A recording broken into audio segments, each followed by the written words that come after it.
Class people చాలామంది డబ్బు కూడగట్టుకొని loan తీసుకొని అలా హౌస్లు బెడ్రూమ్ 3 బెడ్రూమ్ 2 బెడ్రూమ్ తీసుకుంటారు. తీసుకున్న తర్వాత ఇలాంటి సంఘటనలు ఎదురైనప్పుడు దానికి సరైన పర్మిషన్స్ లేవు అనో ఇలా ప్రాబ్లమ్స్ ఫేస్ చేస్తున్నప్పుడు వాళ్ళు పడే స్ట్రగుల్ మామూలు ఇదిగా 100%. సో ఈ పర్టికులర్ ట్రైలర్ చూసిన తర్వాత అలా దాంట్లో ఇన్వాల్వ్ అయ్యే వాళ్ళు ఎంతోమంది ఉంటారు. అరే ఇది మనం ఫేస్ చేసాం కదా అని.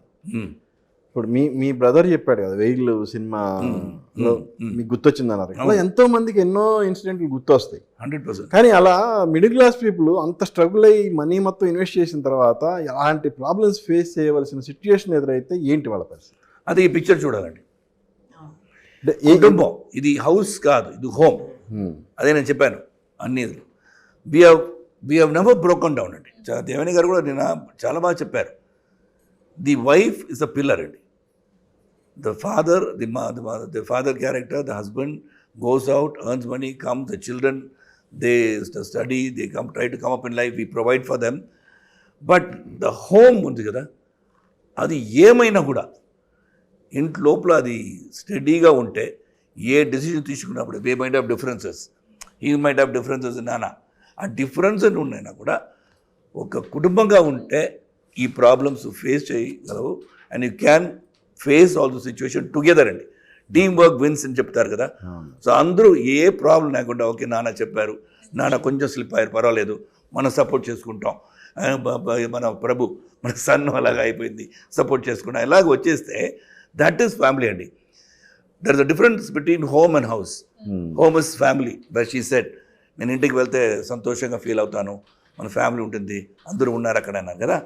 ఆ ఫీలింగ్ వచ్చేసి ఉంటే, ఆ యూనిటీ ఉంటే, anybody who's having some trouble they can succeed అని అంటే. అదొక వర్గం కదా, అదొక classification. Human beings are also classification, కొంచెం బిగ్గర్ క్లాసిఫికేషన్ అంతే. హ్యూమన్ బీయింగ్కి స్ట్రగుల్ ఎప్పుడు ఎండ్ అవ్వదండి. ఇప్పుడు మీరు 3 విషయాలు చెప్పారు.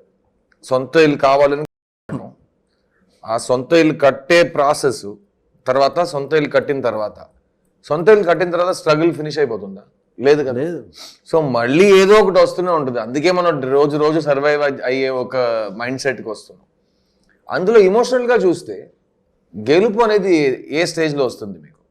ఆ కళ చూస్తున్న రోజు వస్తుందా? ఆ కళ నిజం అవుతున్న రోజు వస్తుందా? లేదా ఆ కళ నిజమైన తర్వాత after we have the new house ఆ ఇంట్లో సంతోషంగా ఉండటం మీ గెలుప?